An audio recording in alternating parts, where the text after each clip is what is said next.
Hello there, you're now with me, Lorenzo Isaac, for TVS News at 5. Let's begin with our top stories.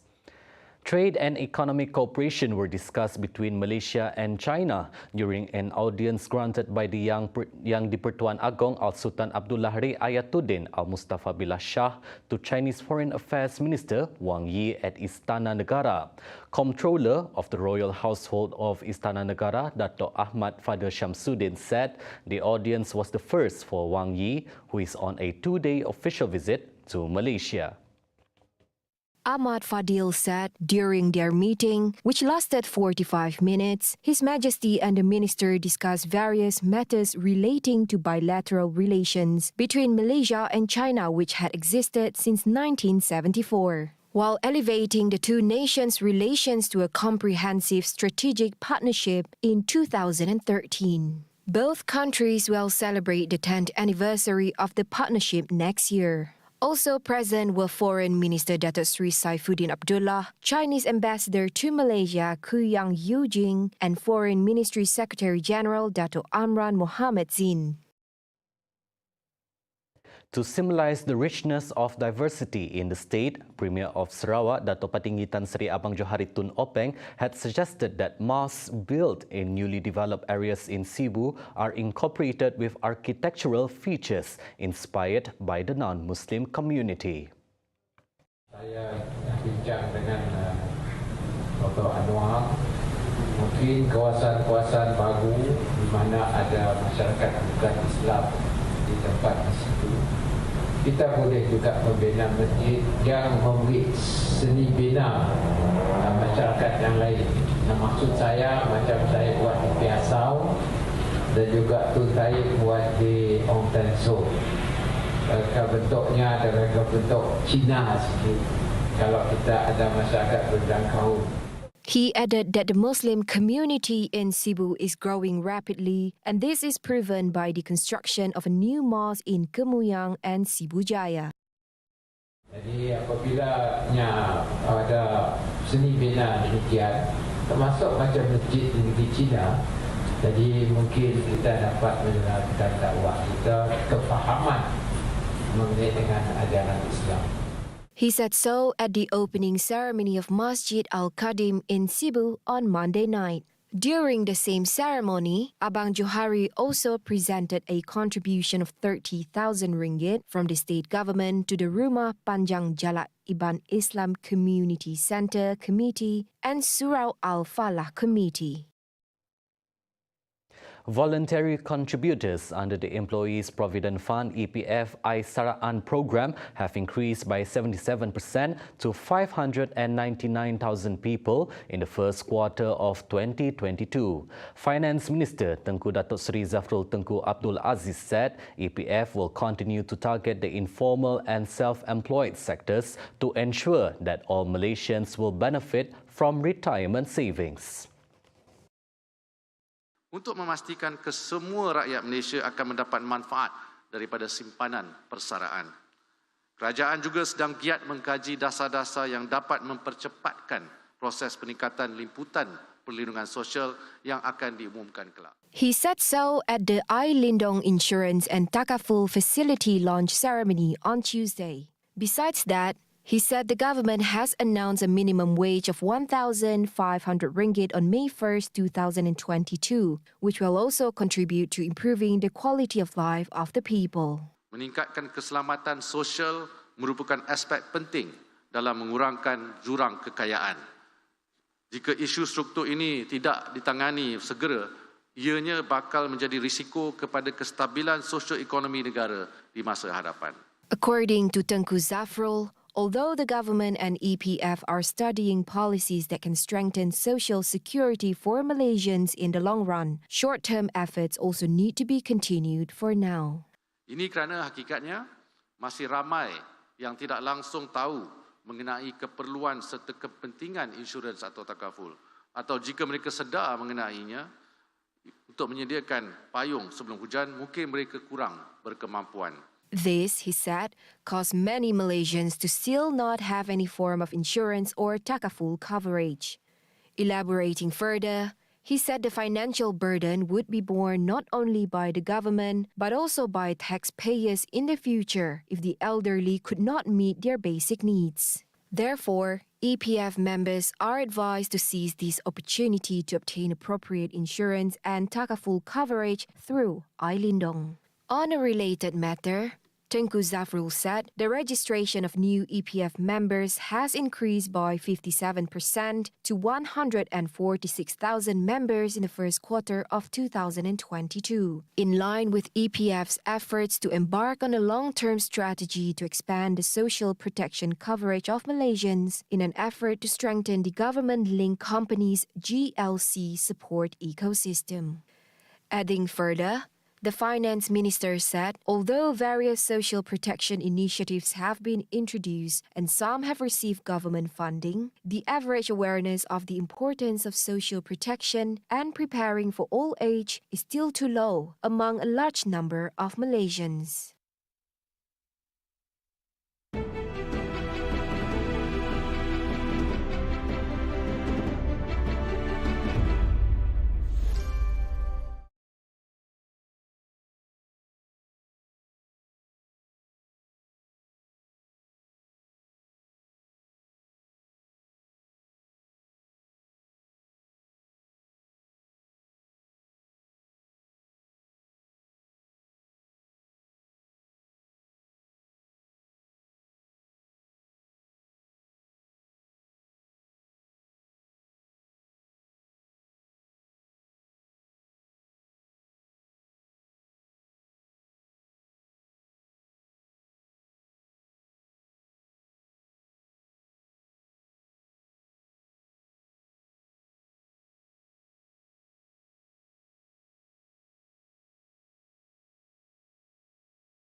Welcome back. The ringgit retreated from last week's gain to open marginally lower against the US dollar on Tuesday, July 12, on the lack of buying interest. At 9:30 a.m. local time, the local currency had decreased versus the greenback.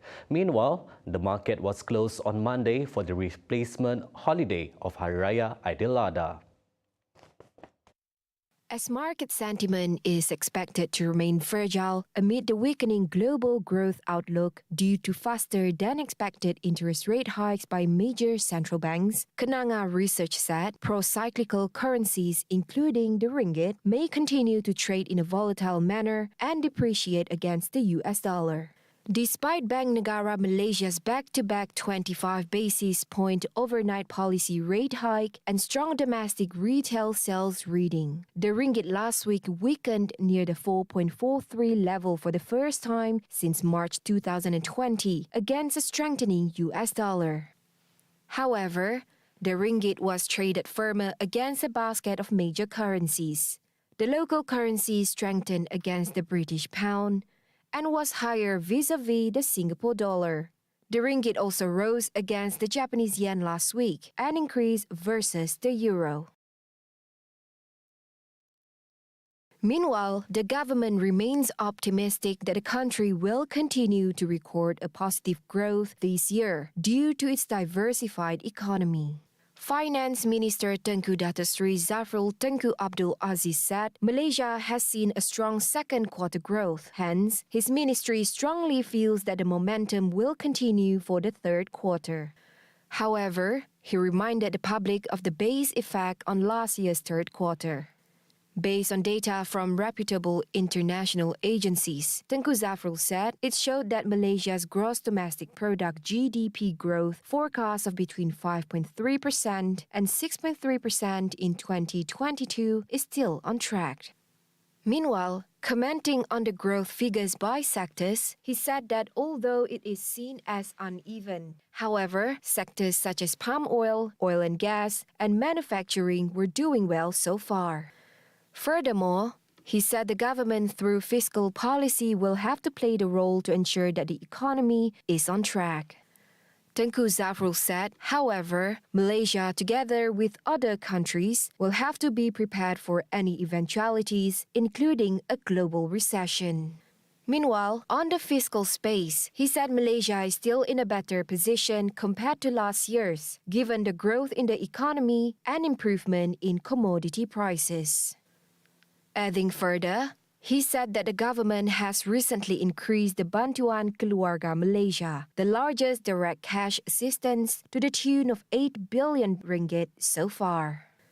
As such, he reiterated that the fiscal space needs to be continued while the government is looking into ways to save money to ensure that funds could be channeled to those in need of the government support.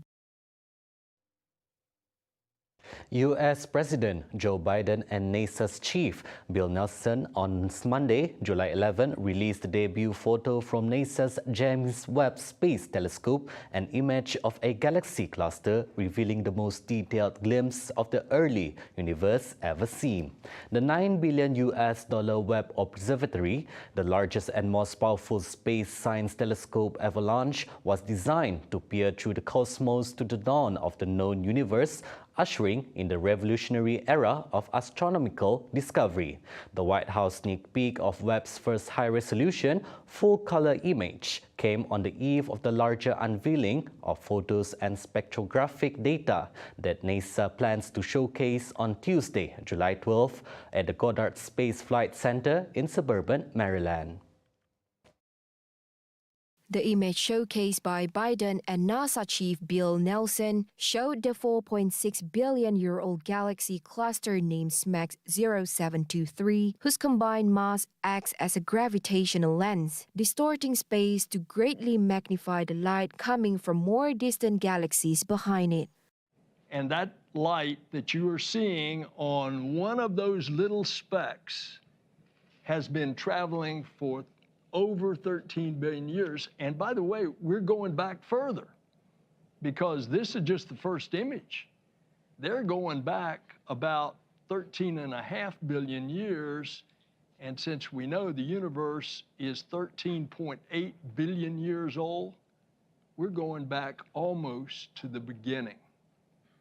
That is the discovery that we are making.